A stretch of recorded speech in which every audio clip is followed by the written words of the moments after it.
Ladies and gentlemen, that is it, bro. That is the Premier League season. It was a very, very interesting final day. A lot of things happened. Arsenal closed out their campaign by beating Crystal Palace and ultimately lifting the Premier League trophy at Selhurst Park. Tottenham Hotspur, they got the win against Everton. It was an ugly win from an ugly goal.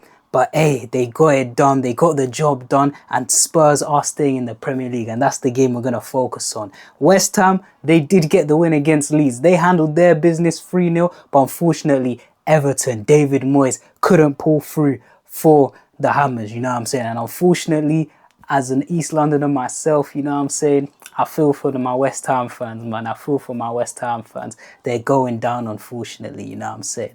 They're going to have to spend at least one season in the Championship. As for Man United, Bruno Fernandes, shout to Bruno. He broke that Premier League assist record. Me personally, I thought Thierry Henry put juju on that record. I thought he put some voodoo on that record because, bro, I thought... Hey man, Mesut Ozil, he should have broken that. Mesut Ozil, I'm pretty sure he had like 15 assists by Christmas and he still failed to break that record. Then KDB came along and I'm pretty sure one of Kevin De Bruyne's assists got chalked off in that 1920 season that should have counted. So I thought Henry had like a pact with the Premier League saying that, yo, nobody can beat this record. And, you know, he worked with Kevin De Bruyne at Belgium. So I was thinking, yo, maybe he was like, yo, De Bruyne can equal me, but he can't pass me. But nah, shout out to Bruno Fernandes. He did his thing, man. Bruno Fernandes, 21 assists in the Prem, player of the season. And yeah, let's see what he can do at the World Cup this year for Portugal, man. But then we go over to Sunderland versus Chelsea. Sunderland beat Chelsea, ultimately securing Champions League football. Brentford, yes, they got the draw at Anfield. But in Brentford, in my opinion, they have bottled this. They have bottled European football. 7th place was theirs. But unfortunately, they finished 9th behind Brighton and behind Sunderland. Sunderland, on the final day, they win at the Stadium of Light and they sneak into those European places. So shout out to Sunderland. For a team who just came up to straight away get into European football, very, very good. As for Chelsea, they miss out, man. But Xabi Alonso, I think this is a good thing for him. He has a clean slate, you know what I'm saying? No European football to think about, and he can really build from his squad. But Chelsea, another defeat, man. Disastrous season for Chelsea. But yeah, go over to the Etihad, and Ollie Watkins double. He's in very, very good form going into the World Cup. Ollie Watkins double helps Villa beat Man City on Pep's final game. You know, Pep's final game, 10 years, a decade of dominance as a Man City fan. Hey, man, shout out to Pep Guardiola, man. This has been genuinely a dynastic run. So shout out to Pep, man. 6 Premier League, you know what I'm saying? 6 out of 10. Hey, man, only Fergie can say he's done that. So shout out to Pep, but they did lose on the final day. Liverpool, they say goodbye to Robertson and Salah. Salah did get the assist for Curtis Jones. Ironically, the 2 players that were beefing with Arne Slot, they combined for their last goal of the season, their last goal at Anfield. I'm pretty sure, yo, this is probably going to be Salah's and Curtis Jones' final game at Anfield, according to the news, according to, transfer rumours. Salah's on his way. We all know Salah and Robbo, they're on their way out. Curtis Jones, apparently he's, I'm hearing Inter Milan, he's thinking about leaving Anfield as well. So very, very ironic there. But yeah, man, crazy final day. Arsenal win the league, Spurs survive, West Ham go down on the final day. But yeah, man, Brentford miss out on Champions League, on European football. Brighton, Sunderland, Bournemouth, they make European football as well. So hey, man, crazy final day. But in this vid, we're gonna focus on Tottenham Hotspur, man, because Tottenham Hotspur, I wanted to see what type of performance they'd put up. Their fans before the game, we saw their fans before the game. They gave them an excellent reception, you know what I'm saying? Tottenham fans, they were ready for this game. They wanted it desperately, you know what I'm saying? That's the type of, welcome that, teams like Inter Milan fans give their team on a Champions League night, or Paris Saint-Germain fans give their team on a Champions League night. You could see how much it meant to Tottenham Hotspur. And ultimately, you could see how much it meant to De Zerbi. De Zerbi, that whole game, he was a madman. He was going wild. That's the type of manager, to be fair, that they needed. They needed an energizer. You know what I'm saying? They needed an energizer. They didn't need one of these, bog standard, you know. Shout out to Thomas Frank, did a good job at Brentford, but they needed some charisma, you know what I'm saying? They needed someone to galvanize the entire stadium. He was doing laps around the pitch before kickoff, you know what I'm saying? He was ready. You need a guy like that. Spurs really needed a guy like that, and it clearly rubbed onto the players, because in the first few minutes, they came out of the traps. They came out ready to play. Everton was slightly on the beach because they sort of knew that European football was sort of, it wasn't an option for them anymore, but Spurs came right out of the traps, you know what I'm saying? Especially Conor Gallagher. You know, he really set the tempo for Spurs. Spurs were winning the ball high, recycling, you know, playing the ball and just probing, you know what I'm saying? Spurs were probing. I'm pretty sure in that first half, I'm pretty sure the stat line, what was it? 14, it ended 14 shots. 14 shots for Tottenham Hotspur. Considering how blunt that attack has looked this season, yo, 14 shots is almost a damn miracle, you know what I'm saying? It's a damn miracle. But yeah, Spurs came out of the traps flying. A guy like Pedro Porro, I've always been a big Pedro Porro fan. I think that, hey man, Maresca, if Maresca for Man City, me as a Man City fan, if he's looking for a right back, Maresca, I think we should try get Pedro Porro from Tottenham. I think he'll suit our style of play, considering we'll have the ball. I think he's got a great delivery on him. I think, you know, on the ball in a possession-based system, I think Pedro Porro would cook for Man City. But that's just me, you know what I'm saying? I think he'll be a great signing at right back for City if Maresca needs another right back compared to Nunes, who's more of a makeshift, you know what I'm saying? But yeah, man, Spurs came flying out of the traps. They had chances. I think back to, you know, Kevin Danso, the double chance, you know, corner comes in, he heads it, it comes off a player, and then he volleys it. And he volleys it just wide of the post, you know what I'm saying? Sort of snatches at it. Then I remember a chance fell to Conor Gallagher, you know, the man who was really setting the tempo for Spurs. Chance came to Gallagher. He shifts it onto his left foot, but he can only hit the outside of the net, you know what I'm saying? He can only hit the outside of the net. Couldn't get inside that left post for Spurs, but they were knocking on the door, to be fair. They did play some nice patterns of play in this game. There was a chance where, you know, started off with Van de Ven. Van de Ven did very well to bring the ball from the back. And then I'm pretty sure 2-3 passes later, Spence plays in Porro. Porro puts in a wicked ball. Porro puts in a wicked ball. No, was it? No, it was Porro to Spence. Sorry, Spence makes a great run. He puts in a wicked ball.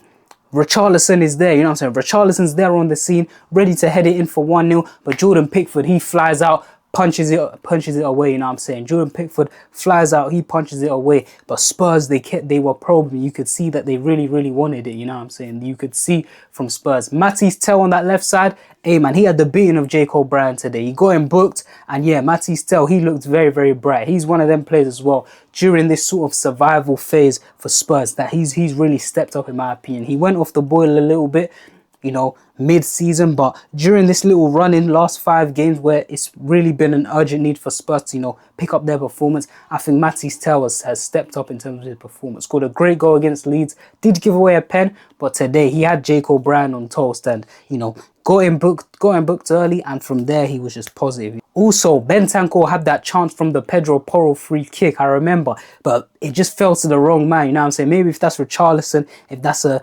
Gallagher, if that's a Tell, that maybe it comes from a better chance, you know what I'm saying? But a guy like Paulinho, not known for his scoring ability, you know what I'm saying? He's just known as the destroyer. Couldn't really sort his feet out. It looked hella awkward when he was trying to, you know, stretch for it. But yeah, and then after that, it was pretty much the drinks break. And to be fair, after the drinks break, the game started to drift a little bit. You heard a few Spurs fans, you know, groaning because Everton started to get possession. Because let's be honest, before the drinks break, Everton were nowhere. Like, Everton were genuinely nowhere. But after the drinks break, they started to, you know, have a few patterns of play, a bit of possession. They just started to keep the ball. They had a few set pieces. There was the mad run from Iliman Ndiaye. If he could have just got the shot on that little run of his, you know, Iliman Ndiaye came into life in that little aspect, showing what a talent that he is. Just went past 2 players so easily. You know, he's a guy who can dribble with both feet, can dribble with the right, dribble with the left.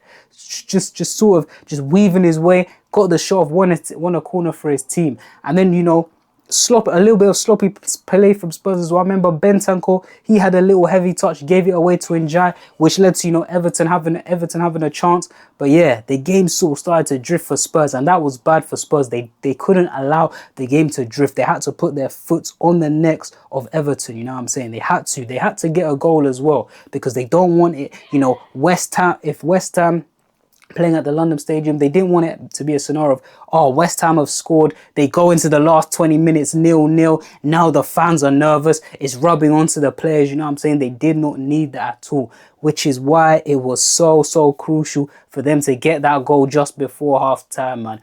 Like I said at the start, a pretty ugly goal, but a valuable one for Tottenham Hotspur, man. Corner comes in, it falls to that man who it fell to a few moments ago, João Paulinho, his first header off of the post, and then the second attempt, left foot, he just scrapes it over the line. I'm pretty sure it's Tieno Barry who tries to clear it off the line, but it just sneaks in, you know what I'm saying? To be fair, Danso was there for the rebound if it stayed out, but hey man, 1-0 to Tottenham, and you could see in the celebrations what it meant to it. You can see what it meant for De Zerbi. You can see what it meant to, you know, Vicario, who ran after him. To be fair, I've never seen Vicario act like this, you know what I'm saying? Even when he was in goal, I've never seen him, you know, directing players, being so commanding. So you could see even him from the bench what it meant to him. And you could see from that Spurs celebration, from the players, from the stadium, from the damn manager, how much that meant to Tottenham Hotspur. And they went into the break 1-0, man, 1-0. And you'd think in that situation, yo, a manager would be telling his players to calm down. De Zerbi was getting up the crowd, you know what I'm saying? He was like, yo, let's go. Like, De Zerbi was hyped, man. I like that. I like that from my manager. I can't lie. I like charismatic managers. I don't like managers who, you know, yeah, you need to be calm, composed in certain situations. There are managers who can do the composing, the nonchalant, you know what I'm saying? They just come in, smooth operators. You need some smooth operators, but you also need some charismatic figures, especially when you're in a situation like Tottenham Hotspur, especially on a day like this where the game could have easily drifted, you know, 30 degrees. We saw in the championship playoff final yesterday where, you know, it's hot, it's a hot day, players can get tired, drinks breaks are needed. It's very easy to let the game drift. But when you have a guy like De Zerbi, he's going to make sure that, yo, his team gets the goal, and they constantly just put pressure on Everton. Constantly just make sure that there's attacks wave after wave. And like I said previously, Spurs ended that first half 14 shots. Only one on target, but that one on target, hey man, they did make it count. They scored a goal. But so, yeah man, Spurs went into the break 1-0. Then we get into the second half. A bit of a delay due to, you know, referee technology. I'm pretty sure they had to swap refs. Like, I'm pretty sure, was it not Michael Oliver who refed the first half and then a new guy came in or something like that? But anyway, yeah, it took like a 5, 6, 7 minute delay. But we get into the game now, and Spurs, they're still the team on the attack, you know what I'm saying? They're feeling good coming after getting that goal. They're still on the attack. You saw the huddle at the start of the second half. Yo, they knew what it meant. You saw Van de Ven really, you know, drilling instructions into his players. They knew what it meant, and they came out lively, you know what I'm saying? Jed Spence had a little chance where he cut in on his left foot, took a strike. Jordan Pickford spills it, you know. You think it's routine for Pickford. That's our number one at the World Cup this year, but he sort of spilled it, you know what I'm saying? And Spurs, they also had, you know, other waves of attack, and they were, you know, before the second half drinks break, Spurs were really the team, you know what I'm saying? They were in control, you know. Jed Spence down that right wing. I think he was very good today, very positive. It was a big decision from De Zerbi to, you know, start him at there over Kolo Muani, but I think Jed Spence today, he showed and he proved that that was the right decision, because I think him and Porro down that right side, very, very good for Tottenham. Even though it's no knock to Kolo Muani, because Muani was playing well as well, especially against that game against away at Aston Villa. Kolo Muani was very, very good, but Jed Spence definitely showed why the manager was right in choosing him. But then yet again, you know, it's a hot day after that. The games, it really started to drift. That second half was really like an eyesore, to be fair. Certain parts of it was a real eyesore, I'll be honest. And the thing is, both teams made changes, you know. Evil Saka, aka Tyreek George, he came on. You know, Alcaraz came on. For Spurs, it was Kolo Muani, it was Maddison. You know, you think a guy like Maddison coming back from injury, maybe he can spark something, get Spurs that second goal. But it just really didn't turn out like that, to be fair. It didn't turn out like that. To be fair, Spurs didn't need to go gun-ho. They already had the 1-0 win, but the game just started to drift, you know what I'm saying? And you didn't want from a Spurs perspective, you didn't want it to be a case of like, yo, Everton get a goal out of nowhere and then all of a sudden it's panic stations, especially with West Ham, you know, handling business the way they did against Leeds, winning 3-0. You didn't want it to be a case, but the game really, really drifted. I'd say from maybe like the 60th minute to like the 80th, nothing really happened, I'll be honest. I tried to remember, I promise you, nothing really happened until Everton sprung into life. Everton sprung into life out of nowhere. Out of nowhere, Everton. It's almost like Everton heard, yo, West Ham are winning. Let's try actually do something. I feel like Alcaraz, when he came on, very, very positive. You know what I'm saying? Very, very positive. He was acting like he was a West Ham player or a West Ham fan or maybe an Arsenal fan, because he looked like he really wanted to, you know, he really wanted to relegate Tottenham. He came on with a fire and it was his slide ball. It was his slide ball. Great little play, great little link up with Tyreek George. He slides in Tyreek George. Who is it? Kinski has come out. You're thinking Tyreek George. I said it about Mateus Fernandes for West Ham. You're thinking, yo, just place it into that far corner. Just play, and Emi Buendia as well in that Europa League game. Play it, just place it into that far corner. But Tyreek George decided to try square it into Beto for the open net. But Spurs, that there were two Spurs defenders on the recovery. Luckily, I'm pretty sure it was probably Danso and Van der Ven, and they clear it out. And I'm just thinking, Tyreek George, if he just, you know, if he just has a shot, just lifts it and places it in that far corner, oh, that would have been a nervy last 10 minutes. That would have been a nervy last 10 minutes for Spurs. You know what I'm saying? But yeah, great pass from Alcaraz. Tyreek George decides to square it. I personally think he would have shot. Is he wrong for trying to square it to Beto for the open tap-in? I don't know if he's wrong, but I personally, in that situation, with Kinski coming out, just lift it, you know, just lift it, try getting to that far post, and then, yeah, make it a nervy last 10 minutes for Spurs. But Spurs, hey man, they hung on, great defending, but then once again, there was certain chance for Everton. Everton started to, you know, swing a few balls into the box. I remember, what was it, Michael Keane? Michael Keane had a little looping header that troubled Kinski a little bit, hit the roof of the net. But then the last real chance for Everton came. Tyreek George sizes up Porro, little double step over, great intent, takes it inside, hits the shot with real power, whips it, tries to go into that far corner, and a save from Kinski. And that evicted a real reaction from the Tottenham Hotspur fans. Everyone around the stadium was like, yo, what a save. His manager, De Zerbi, he was trying to tell his players to wake up because, yo, Tyreek George, he called that well, you know what I'm saying? It was a wicked strike. Maybe it could have been a bit more if it was a bit more in the corner, hey man, I know Kinski would have had problems with that. But yeah, ultimately, after that chance, there was nothing really left. Everton, you know, gave it their best shot, and that was that, you know what I'm saying? Tottenham Hotspur survived on the last day of the season, man. And obviously for De Zerbi, he's staying long term now, you know what I'm saying? He's staying long term. We'll see what De Zerbi can do next summer. And hey, man, Spurs survived. This could have been horrendous. Could you imagine Arsenal lifting a Premier League trophy in the same year that Tottenham Hotspur go down? That would have really proven that the gap between the two North London sides, this is probably the biggest gap it's been in a while, bro. Like, in a while. I'm talking about, we're going back to, you know, 02, 03, 04. This is probably the biggest gap there's ever been between, you know, Arsenal and Spurs since Arsenal's last title win, to be fair, which was 22 years ago. But yeah, man, that was the final day of the Prem season, man. Spurs survive, Arsenal win the league. Hey, man, Brentford bottled European football. Still can't believe Brentford bottled that. Still can't believe it. Sunderland sneak in. Shout out to Sunderland. Chelsea lose again. West Ham relegated, unfortunately. You know, Leeds and Nottingham Forest, they survived. Pep Guardiola says goodbye to City. Bernardo Silva says goodbye to City. Aston Villa, they came fourth. So unfortunately for Bournemouth, that means no Champions League football. They have to settle with Europa. But I'm pretty sure, you know, Iraola and the boys won't be too displeased about that. They'll take European football. But hey, man, that's the Premier League season, man. And yeah, man, we got Champions League final next week. And then in 3 weeks, the World Cup starts up, you know what I'm saying? I was late to this Premier League season. I popped up on the YouTube scene very, very late in the Premier League season. But World Cup, we will be there. First is the Champions League final. We see if Arsenal can do a historic double. But yeah, man, after that Champions League final, it's a 2-week little break. And then, yeah, World Cup content, I'll be there, man. Don't worry, we'll be there, man. But yeah, man, smash a like, subscribe, do all of them things, man. And yeah, man, what a season, man. Arsenal, they win the league, and Spurs survive on the last day.